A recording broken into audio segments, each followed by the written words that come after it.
Melissa Harper had learned to read the sky before she ever learned to read a book. At dawn, while most of the town of Red Hollow still slept beneath thin quilts and tired dreams, she stood on the hill behind her small wooden house, boots planted firmly in the grass.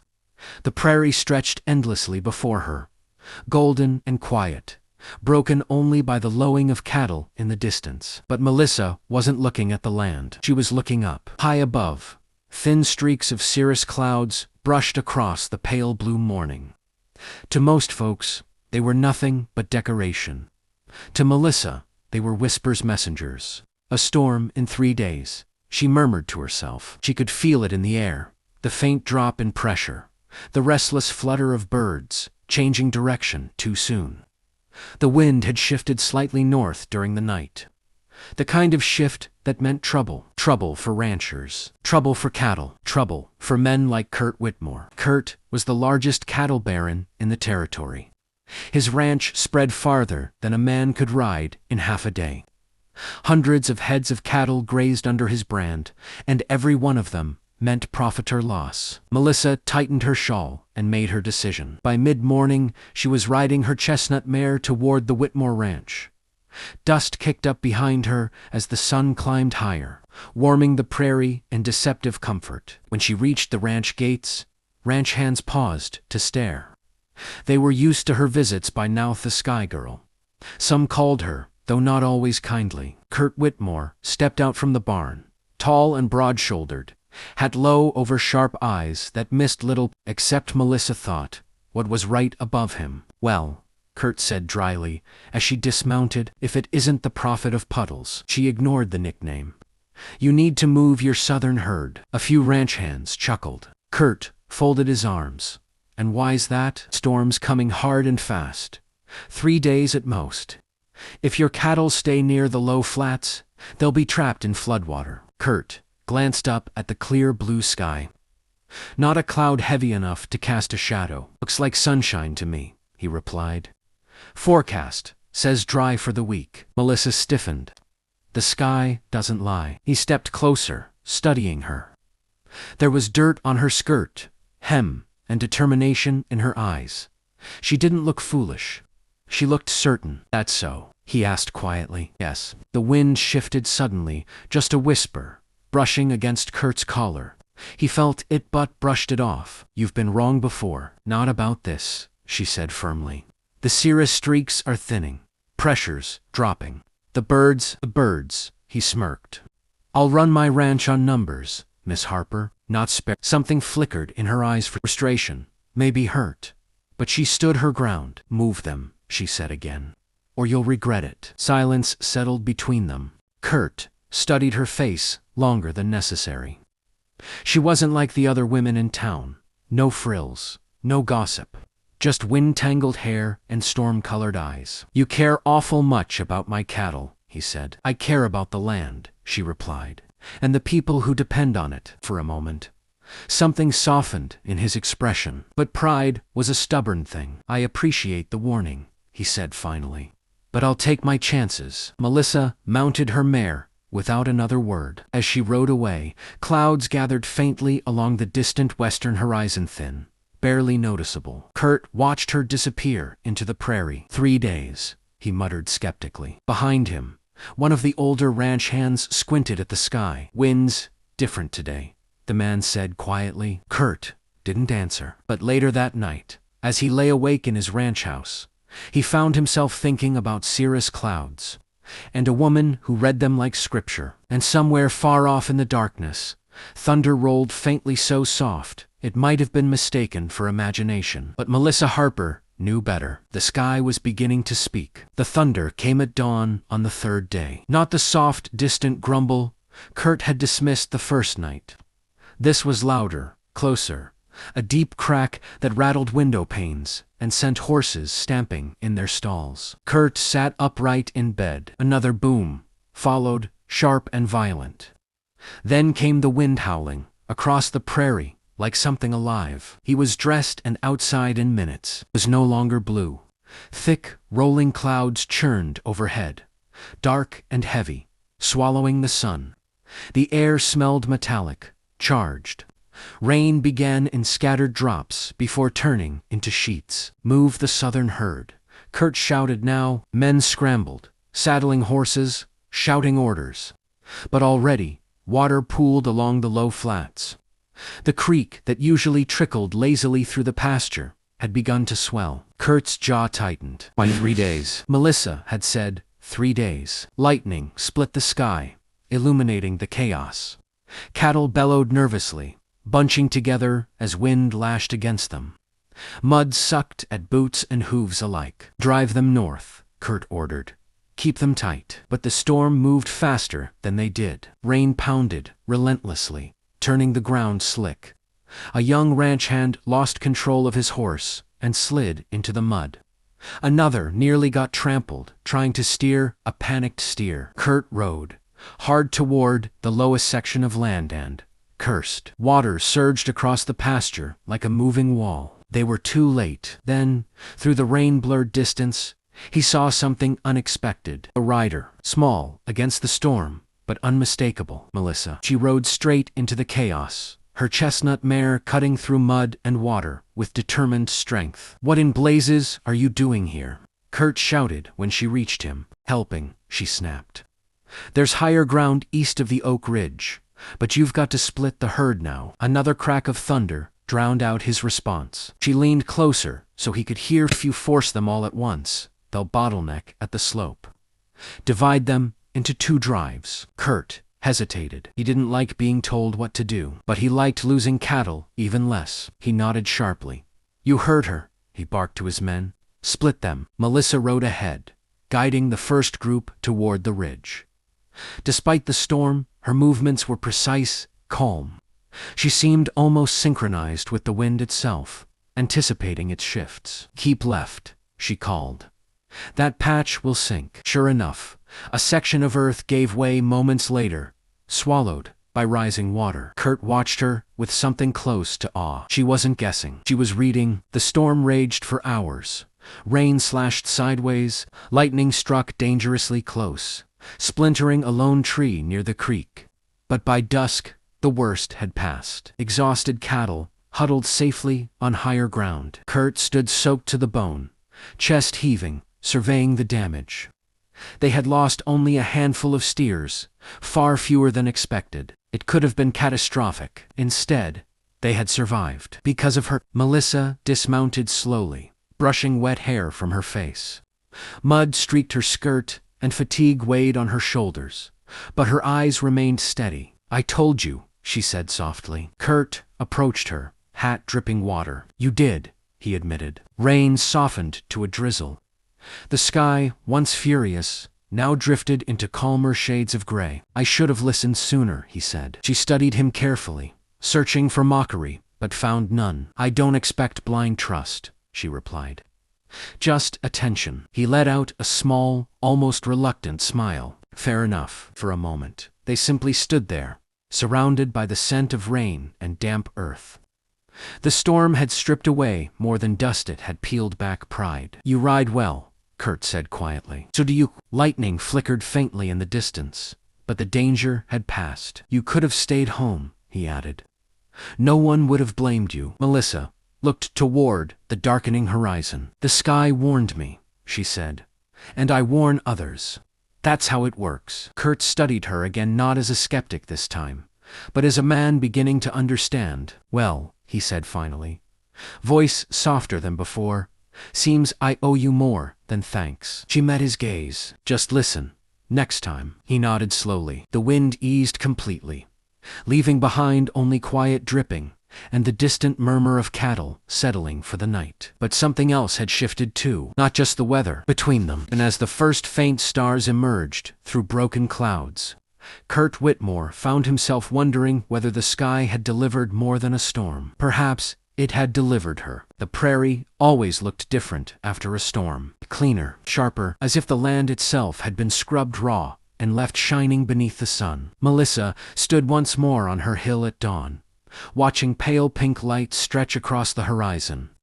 The storm had passed, but the air still carried a coolness that whispered of change. Behind her, hoofbeats approached. She didn't need to turn to know who it was. "You planning another disaster. Kurt's voice called lightly. She glanced over her shoulder, eyebrow raised. Only if the sky asks for one. He dismounted, tying his horse loosely to a nearby fence post. For a man who once dismissed her warnings, he had been visiting her hill more often than necessary. "I came to say thank you properly," he said, "and to make sure you're not predicting locusts next." Melissa smiled faintly. "No locusts. At least not this week." He stepped beside her, both of them looking out at the open land. From here, the Whitmore Ranch was visible in the distance, its buildings small against the vast prairie. "You saved me a fortune," Kurt said more seriously, "and maybe my pride. That one might be harder to save," she teased. He chuckled a low, genuine sound. Silence settled between them, but it was no longer uncomfortable. It felt easy. "You've been watching the sky your whole life?" he asked. "Since I was little," she replied. "My father taught me. He said storms leave clues long before they arrive. Most people just don't look up long enough to notice." Kurt considered that. "I've always looked down," he admitted. "At the land, the numbers. At the cattle, both matter," she said gently. "The ground and the sky, they speak to each other." A breeze tugged at her hair, and he noticed how the sunlight caught the strands like threads of copper. She didn't look like a scholar or a scientist. She looked like she belonged exactly where she stood, between wind and earth. "You ever think of leaving Red Hollow?" he asked suddenly. She blinked. "There's bigger towns, cities, people who might take your knowledge seriously." Her expression dimmed slightly. "Some folks here don't," she asked quietly. Kurt shifted. He knew the answer. After the storm, townspeople praised her for a while, but admiration in small towns was fickle. There were whispers to talk of superstition, of a woman meddling in men's business. "People fear what they don't understand," he said carefully. She nodded. "I know." For a moment, doubt flickered in her steady gaze. "What if one day I'm wrong?" she confessed. "What if I warn people and nothing comes?" Kurt looked at her sharply. "You are right. Not always. No one is. And one mistake could ruin everything." He stepped closer. "Running a ranch is risk," he said. "Every season could fail. Every market could crash. But you don't stop because you might be wrong." She studied him, surprised by the conviction in his voice. "I trust the sky," she said softly. "And I'm learning to trust you," he replied. The words hung between them, heavier than either expected. In town later that week, murmurs stirred again. A traveling merchant had laughed openly at Melissa's storm tricks. A few ranchers rolled their eyes when she suggested a dry spell was coming next. Kurt heard it all, and this time, he didn't stay silent. "She saved my herd," he told them firmly at the general store. "You'd be wise to listen when she speaks." Some scoffed. Others grew thoughtful. Melissa, unaware of his defense, returned to her hill that evening. The sky was streaked with amber and violet, peaceful and vast, but something unsettled her. The wind felt wrong again. Not like the last storm. This was different, subtler, warmer. A long drought, perhaps. She closed her eyes, letting the breeze brush her face. Below, Kurt rode back toward his ranch, replaying their conversation in his mind. He had built his life on certainty and tangible things he could count and measure. Melissa dealt in something unseen, yet she felt more solid than most things he knew. As twilight deepened, he glanced toward her hill one last time, and he wondered, not about storms this time, but about her, because trusting her warnings was one thing, trusting his growing feelings, that might be the greater risk. And unlike the weather, he had no idea how to predict that. The drought announced itself, without thunder, no lightning, no roaring wind, just absence. Melissa felt it first in the stillness. The air hung heavy and unmoving, like the land was holding its breath. The mornings grew warmer. The dew that once coated the grass vanished. Even the birds flew lower, quieter. From her hill, she scanned the horizon. The sky was a flat, endless blue. Too endless. Behind her, Kurt approached. Again, though this time, his expression carried more worry than humor. "You've been standing here longer than usual," he said. She didn't turn. "It's not what's coming," she replied softly. It's what isn't. His stomach tightened. She finally faced him. Worse than the storm. He exhaled slowly. Drought. She nodded. For weeks, maybe months. The wind patterns are wrong. The clouds build but never form. The air's too dry. Kurt removed his hat, running a hand through his hair. A drought meant shriveled grass, weak cattle, dwindling water. "You're sure?" he asked. She met his eyes steadily. Yes, he believed her now. That frightened him more than doubt ever had. Within 2 weeks, the prairie began to yellow. The creek that had once flooded now shrank into a narrow ribbon of muddy water. Cattle wandered farther for grazing. Dust clung to boots and lingered in the air like smoke. In town, people whispered again, but differently this time. They weren't mocking, they were afraid.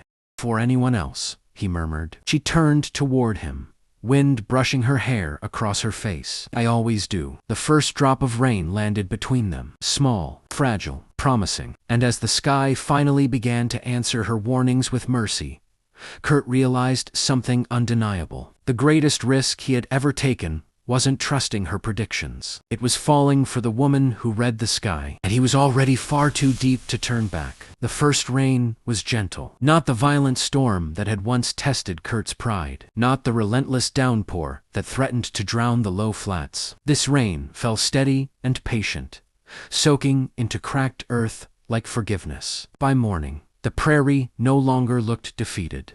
The dust had settled. The scent of wet soil rose rich and alive. Cattle lifted their heads, as if remembering something they'd nearly forgotten. Hope. Melissa stood in the open field, arms slightly outstretched, eyes closed, as droplets brushed her face. She didn't smile at first. She listened. The rhythm of rain on grass, the distant roll of softer thunder, the wind shifting back to its rightful direction. Balance returning. Behind her, Kurt watched from horseback. He didn't interrupt her ritual. He had come to understand that when Melissa read the sky, she wasn't just studying weather. She was communing with something bigger. When she finally opened her eyes, she turned and found him there. "You did it," he said quietly. She shook her head. "I didn't do anything. You warned us. You prepared us. You carried the weight when others doubted." She stepped toward him slowly, boots sinking slightly into fresh mud. "I can't promise perfection," she said. "There will be days I misread it. Days I fail." Kurt dismounted. "Then we fail together." The words felt heavier, this time more intentional. She searched his face. "You're not just talking about cattle anymore," she said softly. "No," he admitted. Rain tapped against his hat brim as he closed the distance between them. "For years," Kurt continued, "I thought strength meant control, counting numbers, managing land, predicting markets." He paused. "But strength also means knowing when to trust someone else's wisdom." Melissa's breath caught slightly. "And what about love?" she asked, before she could stop herself. The question lingered between them, fragile as the falling rain. Kurt reached up and gently removed his hat, letting the rain soak into his hair. "Love," he said carefully, "might be the one thing no man can predict." A faint laugh escaped her. "Even me," she teased. "Especially you," he replied. Silence followed, but it wasn't uncertain. It was full. The prairie stretched wide around them, washed clean beneath gray skies. Ranch hands moved in the distance, guiding cattle toward fresh patches of grass, already beginning to green. Red Hollow would recover, because someone had listened, because someone had spoken, and because 2 stubborn people had chosen trust over pride. Kurt stepped closer, his voice lowering. "I don't need to understand every cloud," he said. "I just need to understand that when you look up, it matters." Her eyes shimmered not with storm this time, but with something softer. "And when you stand beside me," she said, "I'm not afraid of what I see." The rain thickened slightly, drumming against the earth in steady rhythm. Without another word, Kurt gently brushed damp hair from her face. The kiss that followed wasn't rushed. It wasn't dramatic. It was certain, like the turning of seasons, like the promise of rain after drought. When they finally parted, Melissa looked up once more. The clouds were breaking already. Thin streaks of sunlight pierced through, casting gold across wet fields. "Clear skies tomorrow," she murmured instinctively. Kurt smiled. "Whatever comes, he said.